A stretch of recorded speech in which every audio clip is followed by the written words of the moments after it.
Right, everyone looking forward, please. Good morning, Year 11s. Today's assembly is about the start of the journey, the start of the rest of your lives. In 2 years' time, all of you will have been finishing your A-levels. In 3 years' time, you'll be studying across the world, studying at the university of your choice.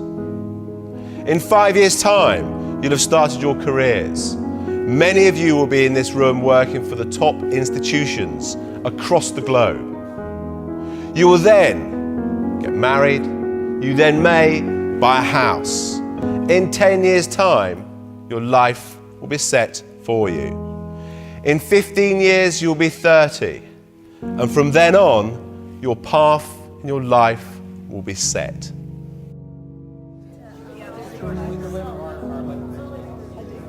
I'm sorry, Mr. Headmaster. Let me tell you why that approach may fail you.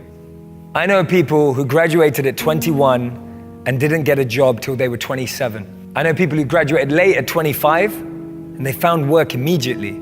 I know people who never went to university but found what they love at 18. I know people who found a job straight out of college, making decent money, but hate what they do. I know people who took gap years and found their purpose. I know people who were so sure about what they were going to do at 16 and changed their mind at 26. I know people who have children but are single.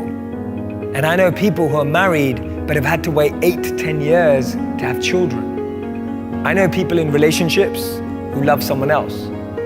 I know people who love each other but aren't together. So my point is, everything in life happens according to our time, our clock. You may look at some of your friends and think that they're ahead of you, or maybe some of them you feel are behind. But everything happens at their own pace. They have their own time and clock, and so do you. Be patient. At age 25, Mark Cuban was a bartender in Dallas. It took till 32 for J.K. Rowling to be published for Harry Potter after being rejected by 12 publishers. Ortega launched Zara when he was 39. Jack Ma started Alibaba when he was 35. Morgan Freeman got his big break at 52. Steve Carell only got his break after 40 years old. Virgin was started by Richard Branson at 34. Getting your degree after 25 is still an achievement.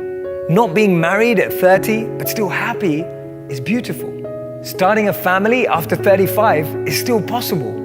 And buying a house after 40 is still great. Don't let anyone rush you with their timelines. Because as Einstein said, not everything that counts can be counted, and not everything that's counted truly counts. And this is the most important thing. I want you to be able to create meaningful, purposeful, fulfilling lives for yourselves, and learn how to use that to make an impact and a difference in the lives of others. That will be true success.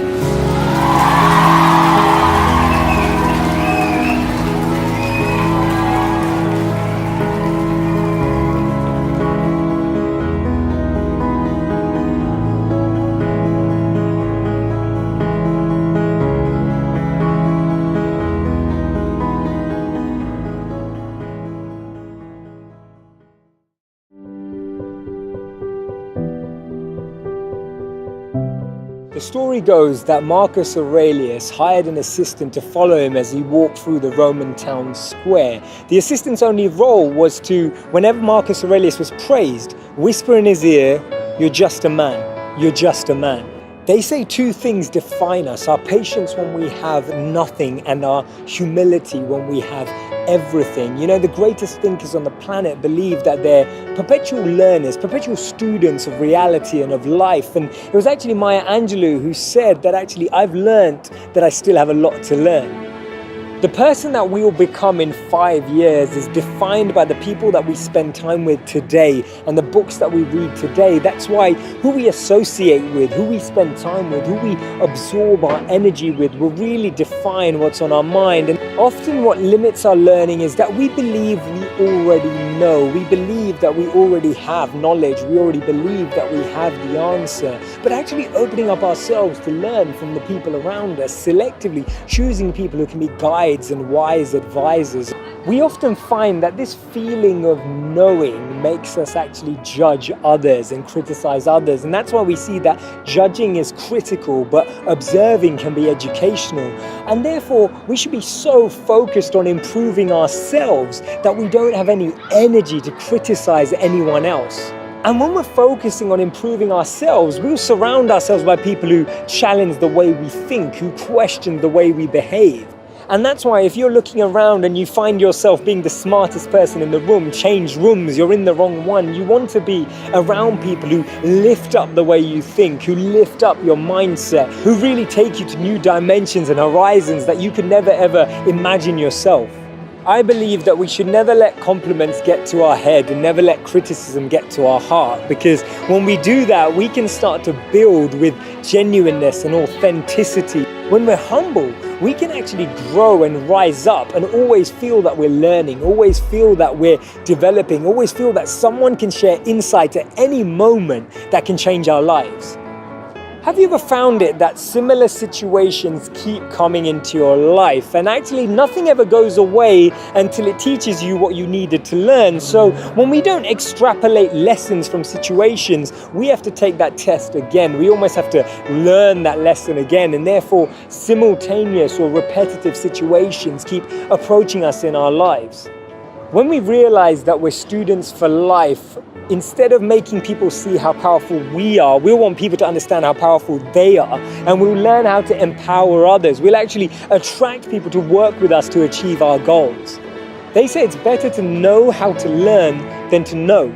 Because when we know how to learn, it becomes a habit, it becomes part of our mindset, it becomes a part of the way that we daily navigate life. We're trying to draw lessons from every person, every situation, every interaction, every moment that can actually teach us something about ourselves, teach us something about society, teach us something about our world, teach us something about how we can interact with that space. And that's why Brian Herbert said, the capacity to learn is a gift, the ability to learn is a skill, but the willingness to learn is a choice.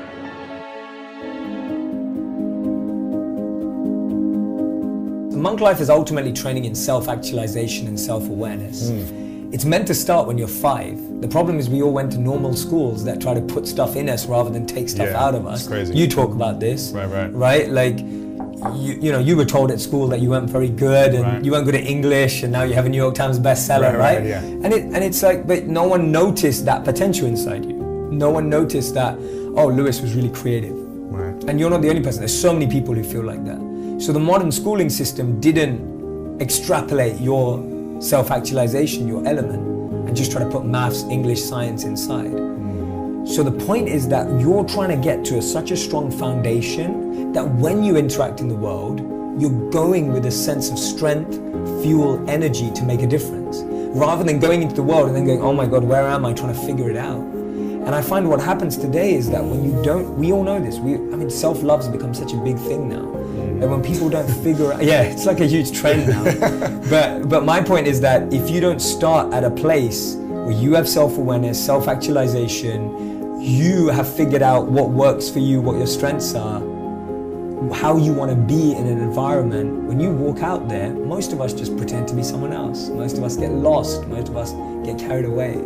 So my point is, strengthen yourself, grow yourself, and then of course interact with the world. So we had that.